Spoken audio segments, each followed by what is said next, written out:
Il dort ici ce soir. Tu peux prendre le canapé, a-t-elle dit à propos de son meilleur ami qui avait trop bu parce qu'elle devait veiller sur lui au cas où quelque chose arriverait. Je n'ai rien dit, j'ai juste emballé mes affaires pendant qu'elle s'occupait de lui et j'ai laissé un mot, profite bien de ton patient. Et les spectateurs, avant de passer à la vidéo, assurez-vous de vous abonner à la chaîne et de cliquer sur le bouton j'aime si vous voulez voir plus d'histoires comme celle-ci. Merci. Ce n'était pas la première fois que Marc avait besoin de Chloé, mais c'était la première fois qu'elle lui offrait mon côté du lit. Nous étions ensemble depuis 3 ans. Je l'avais soutenue pendant le stress de son licenciement, préparant les repas pendant qu'elle envoyait des CV. J'avais conduit toute la nuit pour être avec elle quand son père avait eu son alerte cardiaque, la tenant dans cette chaise d'hôpital stérile pendant des heures.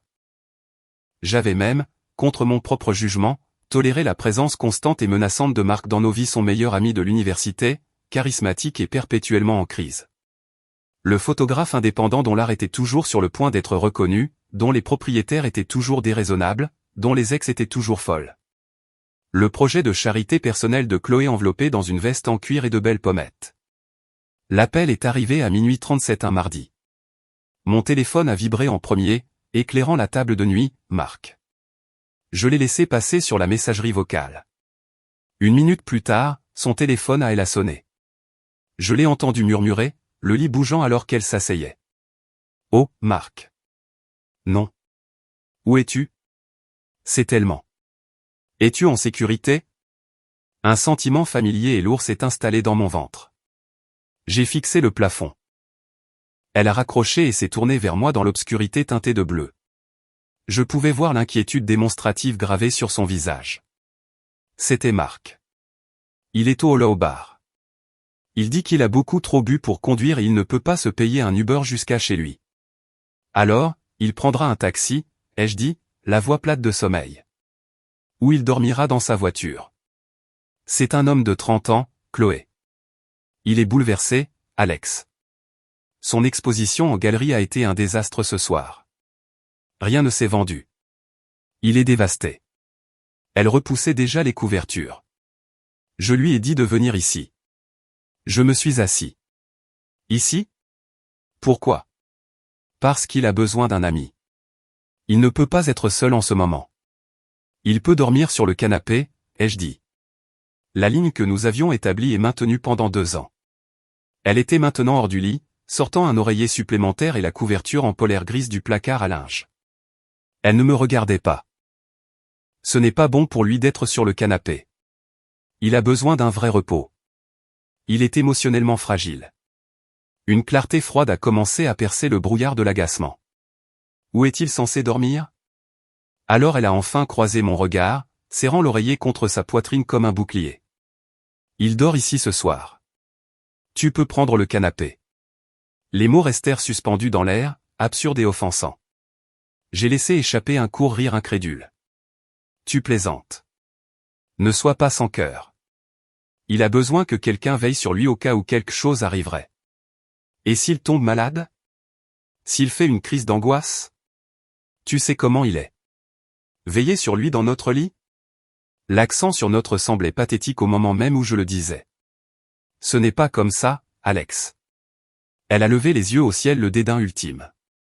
Dieu, pourquoi es-tu toujours aussi peu sûr de toi à son sujet? Si tu m'aimais vraiment, tu comprendrais. Je suis juste une bonne amie. Il n'a personne d'autre. C'était là. La logique tordue. Ma limite était de l'insécurité. Mon inconfort était un échec de l'amour. Sa priorité pour un autre homme était une noble compassion.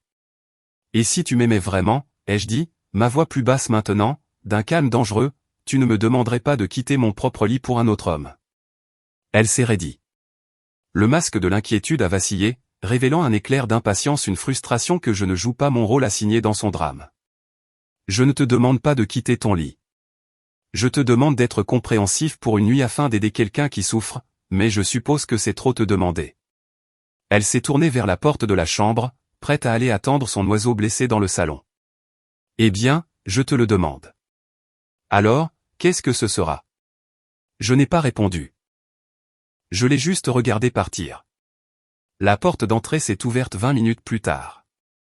J'ai entendu sa voix pâteuse, trop forte, et elle qui lui demandait de se taire, un petit rire dans le ton qu'elle n'avait jamais pour mes jours difficiles. J'ai entendu le traînement des pieds, le bruit sourd d'un sac. Je me tenais dans l'ombre de l'embrasure de notre chambre. La scène dans le salon était un tableau écœurant. Marc était affalé dans le fauteuil, l'image parfaite de l'artiste tragique. Chloé était agenouillée à côté de lui, posant un verre d'eau sur la table basse. J'ai juste l'impression d'être un tel raté, Chlo, a-t-il marmonné, passant une main dans ses cheveux. Tu n'es pas un raté. Ton travail est brillant. Le monde n'est juste pas prêt. Sa main était sur son bras. Allez, on va t'installer. Elle l'a aidé à se lever. Il s'appuyait lourdement sur elle, plus que nécessaire. Alors qu'il se dirigeait vers le couloir, vers notre chambre, ses yeux ont glissé par-dessus son épaule et ont croisé les miens dans la pénombre. Il n'y avait aucun flou d'ivrogne dans ce regard. C'était clair, tranchant et débordant de triomphe. Un petit sourire presque imperceptible a effleuré ses lèvres avant qu'il ne laisse sa tête retomber sur son épaule. Elle l'a conduit dans la chambre, sa voix n'étant qu'un doux murmure. Je suis resté dans l'embrasure. Elle l'a guidé vers mon côté du lit, le côté où je dormais, là où mon livre était posé sur la table de nuit. Il s'y est effondré avec un soupir. Elle s'est penchée, remontant la couette jusqu'à son menton avec une tendresse que je connaissais. Essaie de dormir, a-t-elle chuchoté. D'accord. Tu restes ? Sa voix était un murmure pathétique. Je serai juste ici. Je vais juste chercher un linge humide pour ton front. Tu es un peu chaud. Elle a écarté ses cheveux de son front. Puis elle s'est retournée et m'a enfin vu là. Son expression n'a pas changé pour de la culpabilité ou des excuses, elle s'est durcie en défi. Voilà ce qu'une bonne personne fait, silencieux. Elle est passée devant moi sans un mot, se dirigeant vers la salle de bain. Le message était clair. La décision était prise. Je pouvais soit aller dormir sur le canapé dans ma propre maison, acceptant ma rétrogradation, soit faire une scène. J'ai enfin compris, ce n'était pas à propos de Marc. C'était mon examen final, un test de combien de manque de respect j'emballerais sous le nom d'amour, à quel point j'étais prêt à devenir petit pour m'intégrer dans la vie qu'elle construisait, où elle était l'héroïne sainte et moi le soutien loyal et sans visage. Et Marc ? Marc était l'éternelle demoiselle en détresse, un rôle qui lui garantissait son attention exclusive pour toujours. Elle est revenue avec le linge, sa concentration entièrement portée sur son patient. Je me suis détourné et je suis parti. Le canapé n'avait aucun attrait. L'idée de m'allonger là, écoutant le silence de ma propre chambre où elle s'occupait d'un autre homme, était une sorte d'humiliation spéciale pour laquelle je refusais d'être volontaire. Un calme étrange et électrique s'est installé en moi.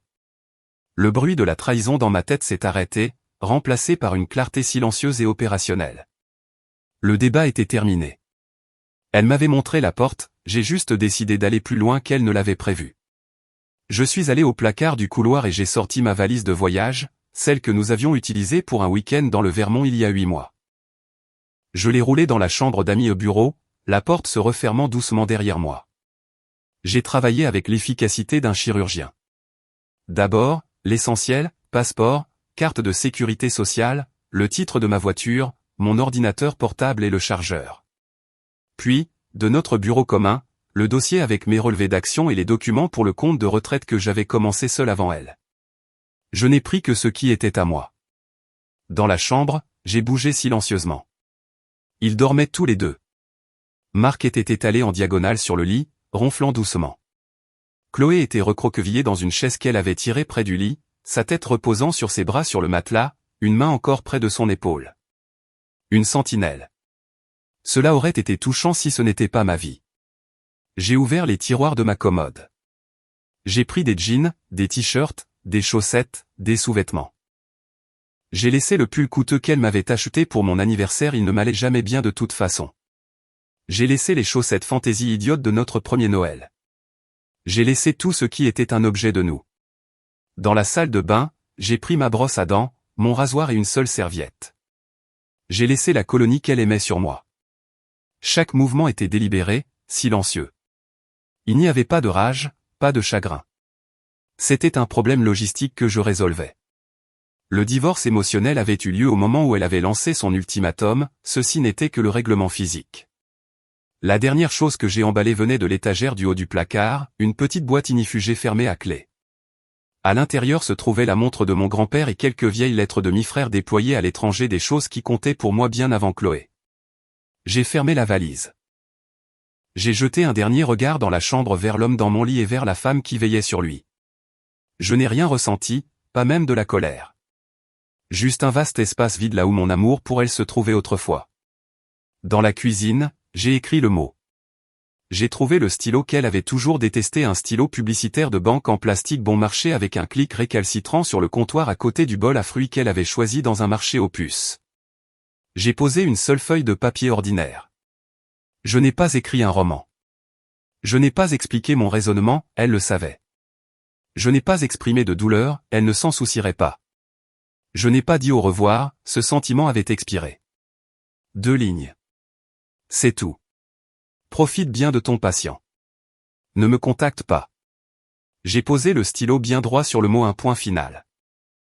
J'ai roulé ma valise jusqu'à la porte, enfilé mes chaussures et pris mon manteau d'hiver sur le crochet. Mes clés étaient dans le bol. J'ai séparé ma clé de voiture du trousseau qui contenait ma clé de cet appartement. J'ai laissé sa clé là, dans le bol. Elle a fait un léger tintement métallique en atterrissant. J'ai ouvert la porte. L'air froid de la nuit s'est engouffré, propre et vivifiant. Je n'ai pas regardé en arrière. Je suis sorti dans le couloir, tirant la porte derrière moi. Le loquet a cliqué avec un son doux et définitif. Dans le parking souterrain silencieux, j'ai chargé ma valise dans le coffre. Je me suis installé sur le siège conducteur et j'ai démarré la voiture. Ce n'est qu'alors que j'ai sorti mon téléphone. J'ai ouvert mon application de messagerie pour mon meilleur ami, Jack. J'ai tapé 3 phrases, c'est fini. J'ai besoin du canapé pour quelques jours. J'arrive dans 20 minutes. Sa réponse a été presque instantanée, porte ouverte. Tu vas bien? Oui. Je le pensais. Avant de passer la marche arrière, j'ai ouvert les paramètres de mon téléphone. Je suis allé sur sa fiche contact et j'ai bloqué son numéro. J'ai ouvert Instagram, Facebook, WhatsApp. Bloqué. Bloqué. Bloqué. Cela a pris moins d'1 minute, une tâche administrative. Puis je suis parti. Pas de fureur, pas de larmes aux yeux. Je suis parti comme on quitte un emploi qui ne nous convient plus, avec soulagement et une concentration sereine sur la suite. Le silence dans la voiture n'était pas vide, il était plein de possibilités. Le canapé de Jack était un monstre de velours côtelé affaissé qui sentait légèrement la bière éventée et le chien. C'était la chose la plus confortable sur laquelle je m'étais jamais allongé. Pendant 3 jours, je ne me suis pas porté malade. Je suis allé travailler. J'ai écrit du code, assisté à des réunions et mangé un sandwich à la dinde à mon bureau. Mes collègues n'ont rien remarqué. Le monde a continué de tourner. Ce fut la première révélation, mon cœur pouvait être un cratère, et mes mains pouvaient encore taper des lignes de Python fonctionnelles et élégantes. La vie était compartimentée d'une manière que je n'avais jamais appréciée. Je n'ai pas expliqué grand-chose à Jack. Le premier soir, autour d'une bière qu'il m'a fourrée dans la main, j'ai juste dit, elle a choisi, alors je suis parti. Il connaissait l'existence de Marc. Son visage s'est assombri. Qu'est-ce qu'elle a fait, Alex? Ça n'a pas d'importance, ai-je dit, et je le pensais. Raconter la blessure donnait l'impression de lui donner du pouvoir, de la laisser sortir du récipient scellé que j'avais construit pour elle dans mon esprit. C'est fini.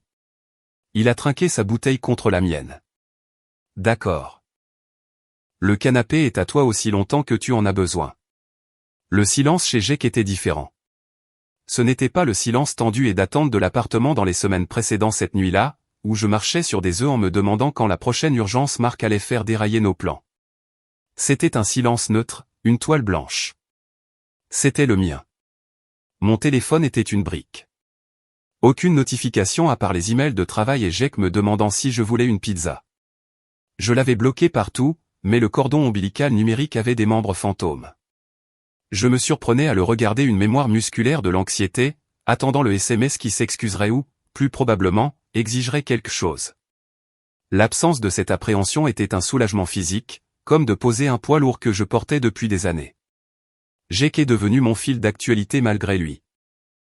Le 4e matin, il a fait glisser son téléphone sur le comptoir du petit déjeuner. Elle m'envoie des messages maintenant. J'ai regardé une capture d'écran d'un message de Chloé pour lui. Jack, est-ce qu'Alex est avec toi? S'il te plaît, dis-lui de m'appeler. C'est ridicule. J'ai repoussé le téléphone. Tu n'as pas à être l'intermédiaire. Dis-lui ce que tu veux. Je lui ai dit que tu étais vivant et que c'était tout ce qu'elle avait besoin de savoir. Il fit une pause. Elle a répondu, il va vraiment jeter 3 ans pour un seul malentendu? Un malentendu. Le mot était si délibérément petit, si insultant de réductionnisme. Il recadrait son choix calculé et ma limite finale comme une simple erreur de communication. Je ne ressentais rien d'autre qu'un mépris léger et lointain. Ne réponds pas, ai-je dit. La tentative a changé. Plus tard ce jour-là, une autre capture d'écran, Marc est parti ce matin. Tu es content maintenant? Est-ce qu'on peut s'il vous plaît parler comme des adultes? Puis ce soir-là, je ne vais pas supplier, Alex. Mais tu es puéril. Rentre à la maison pour qu'on puisse en discuter. Tu exagères complètement les choses. Chaque message était un chef-d'œuvre de non-excuse. Il contenait des accusations sur ma gestion émotionnelle, tu exagères, puéril, une déclaration que la menace perçue était partie, Marc est parti, et une demande pour mon retour à la table des négociations, une table où, historiquement, j'étais le seul à avoir jamais cédé. Je ne me sentais pas en colère en les lisant. Je me sentais comme un biologiste observant le comportement prévisible d'une espèce. Elle ne comprend pas, a marmonné Jake, en secouant la tête. Elle pense que c'est une dispute que vous avez. Elle ne réalise pas que la guerre est finie. Il avait raison. Il n'y avait pas de guerre. J'avais abandonné le terrain. Je n'avais plus aucun intérêt pour ce territoire. La semaine suivante, j'ai utilisé ma pause déjeuner pour trouver un appartement, un studio moderne et stérile dans un immeuble avec une salle de sport et un concierge. Il n'avait pas d'histoire, pas de souvenirs dans les murs. J'ai signé un bail de 12 mois. Quand le gestionnaire immobilier m'a demandé pourquoi je déménageais, j'ai dit, pour un changement de décor. C'était la vérité. J'ai emménagé avec une valise, un matelas gonflable et une seule chaise. Le vide était luxueux. J'ai commencé à reconstruire une routine qui n'avait rien à voir avec elle. Je me suis inscrit à une salle d'escalade en ville. L'effort physique était une brûlure pure qui vidait l'esprit. J'ai repris contact avec 2 amis de l'université dont je m'étais lentement éloigné parce que Chloé les trouvait toujours un peu immatures. Nous sommes allés à une soirée quiz et avons fini bon dernier, riant tout le long. Jake me tenait au courant, ses rapports devenant une comédie morbide. Une amie commune, Sarah, a croisé Chloé et Marc dans un endroit branché pour un brunch. Elle a dit qu'ils étaient intimes, a rapporté Jake, en faisant des guillemets avec ses doigts, genre partage de pancakes intimes. Chloé a posté un Instagram quelques jours plus tard. Il m'a montré une photo d'eux sur un sentier de randonnée rocheux, la ville s'étendant en dessous. Chloé portait de nouveaux vêtements de sport coûteux, rayonnantes. Marc était derrière elle, ses mains sur ses épaules, regardant l'appareil avec une intensité ténébreuse. Je suis sûr qu'il avait répété la légende, quand on trouve enfin quelqu'un qui apprécie votre côté aventurier. Lever de soleil sur les montagnes. Nouveau départ, passe de compromis. Je l'ai regardé. Le passe de compromis était le poignard, le marquage public de toute notre relation comme étant son compromis. Le récit était clair, Alex, le stable et fiable, était le compromis ennuyeux et sûr. Marc, l'homme en crise et profiteur, était l'aventure. J'ai pensé aux 2 vacances que nous avions annulées parce que Marc avait une crise de créativité et avait besoin de Chloé.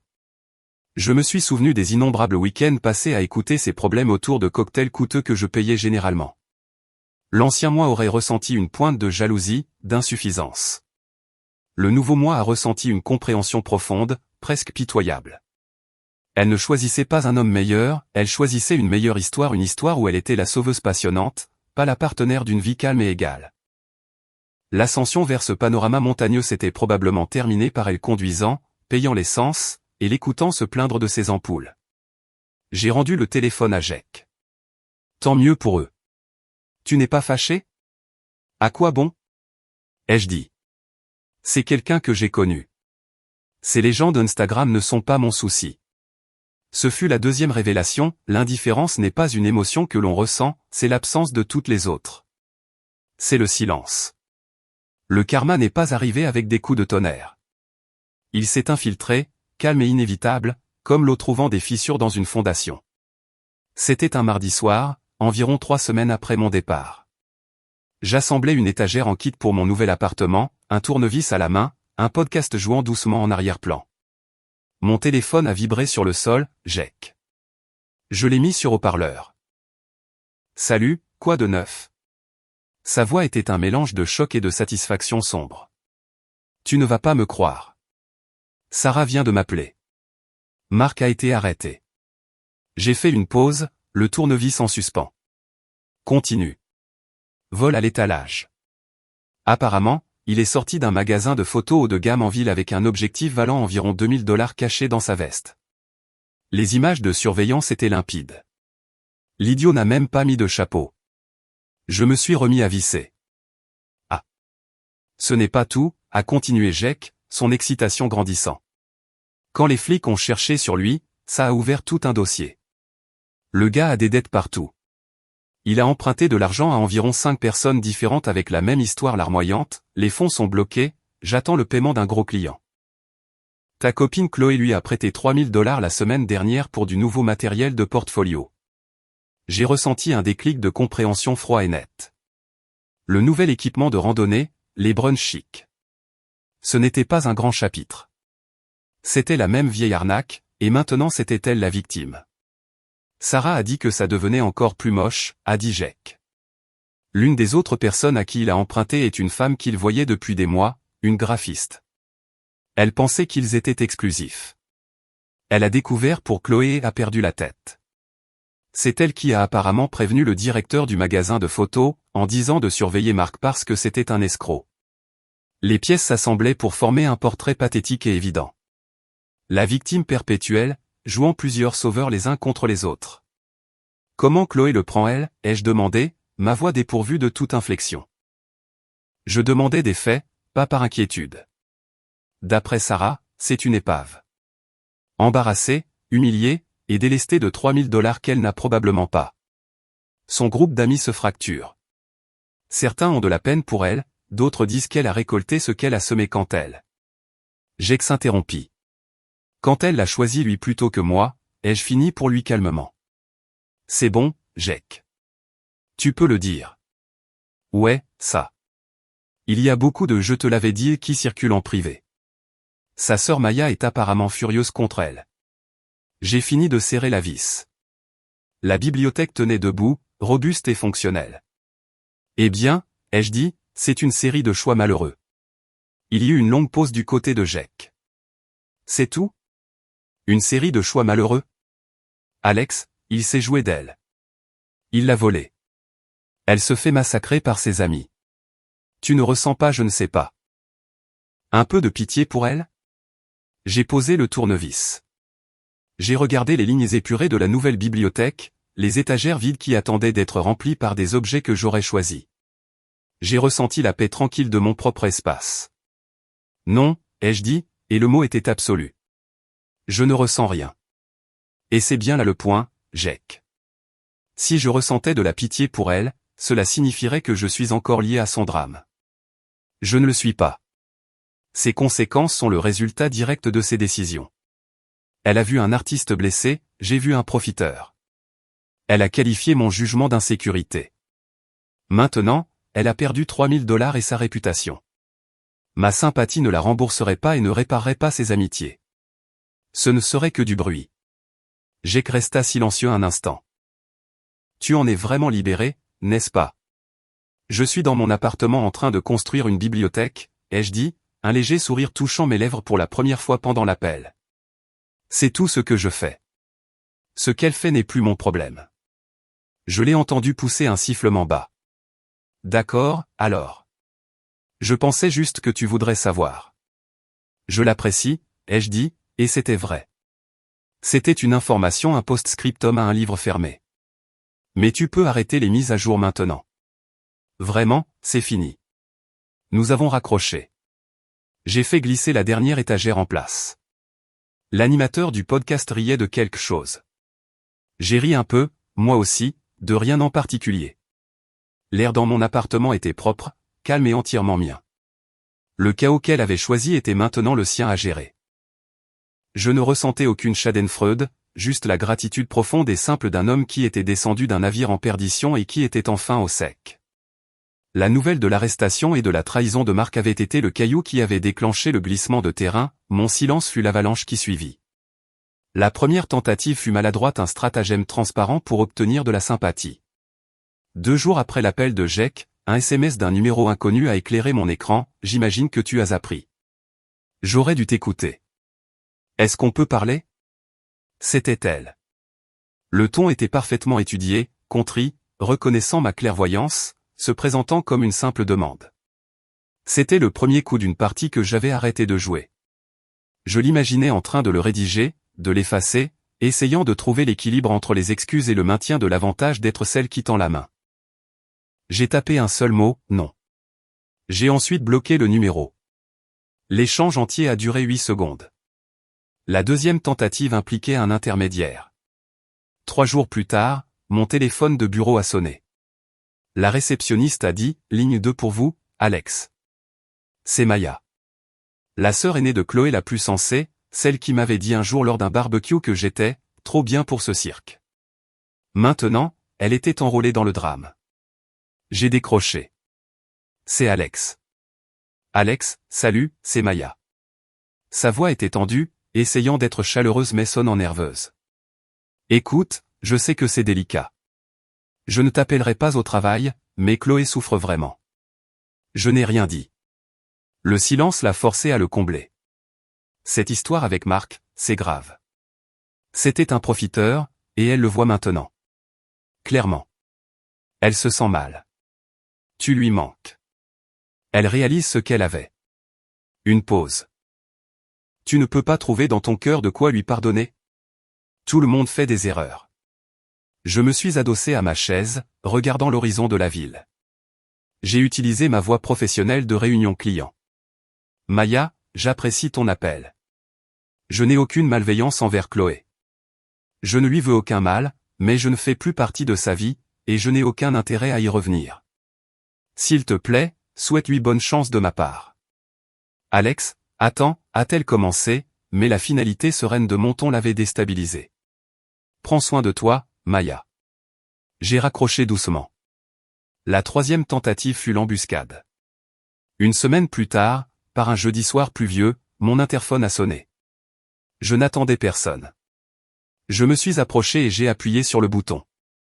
Oui. Pas de voix, juste le son creux du hall. 1 minute plus tard, on frappa doucement à ma porte. Pas le coup vigoureux de Jack, un tapotement hésitant. Un soupçon glacial s'installa en moi. J'ai regardé par le Judas. Chloé était là, trempée. Ses cheveux étaient collés à son visage, du mascara coulait sous ses yeux. Elle semblait plus petite, plus jeune, totalement vaincue.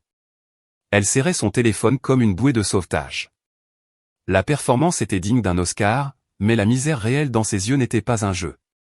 C'était la conséquence, brute et sans montage. Je suis resté immobile pendant 30 secondes complètes. J'aurais pu ne pas répondre. J'aurais pu être le fantôme. Mais une partie de moi, la partie qui avait besoin de cimenter ma propre liberté, de regarder le passé dans les yeux et de ne rien ressentir, a voulu ouvrir la porte. Pour entendre le script qu'elle avait préparé, et pour lui refuser la réplique finale. J'ai tourné le verrou et ouvert la porte juste assez pour la voir entièrement. L'air humide et froid du couloir s'est engouffré. Ses yeux se sont agrandis, un espoir désespéré les envahissant. Alex, s'il te plaît. Juste 5 minutes.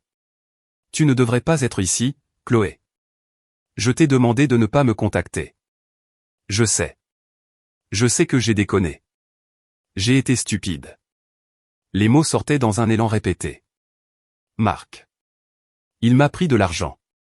Il a menti sur tout. Il voyait quelqu'un d'autre tout ce temps. Elle s'étouffa dans un sanglot. Tout ce que tu as dit sur lui était vrai. J'ai attendu. Je n'ai pas proposé de mouchoir. Je ne me suis pas écarté pour la laisser entrer à l'abri de la pluie.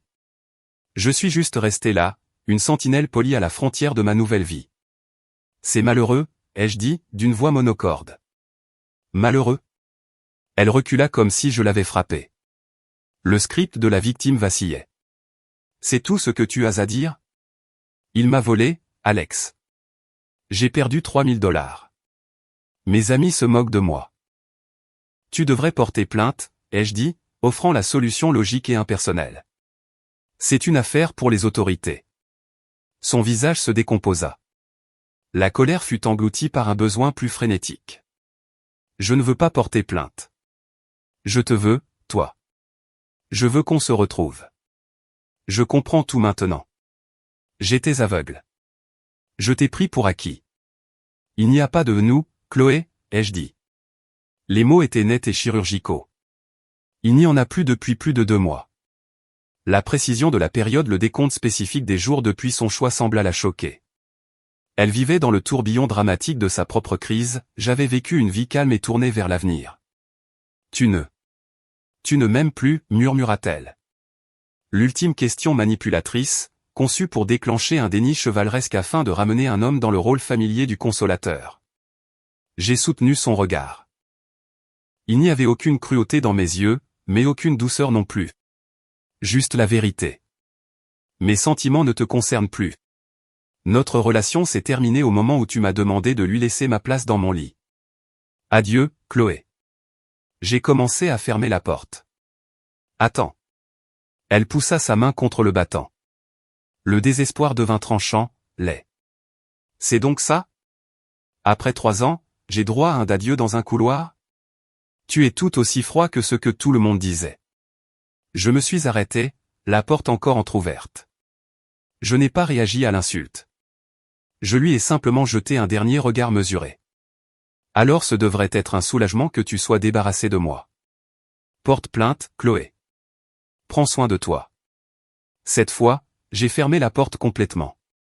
J'ai entendu un sanglot étouffé, puis le bruit de ses talons s'éloignant dans le couloir, de plus en plus vite. Le clic de la serrure fut plus fort que la pluie. Je suis retourné à mon canapé. Mon rythme cardiaque n'avait pas augmenté. Mes mains ne tremblaient pas. Je ressentais une clarté profonde et lasse. Le chapitre n'était pas seulement fermé, le livre avait été pilonné. Le message qui arriva sur un nouveau numéro, bientôt bloqué, 1 heure plus tard, le confirma.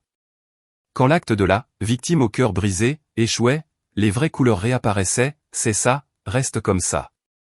Tu as toujours été froid de toute façon, émotionnellement limité. Tu es juste comme Marc.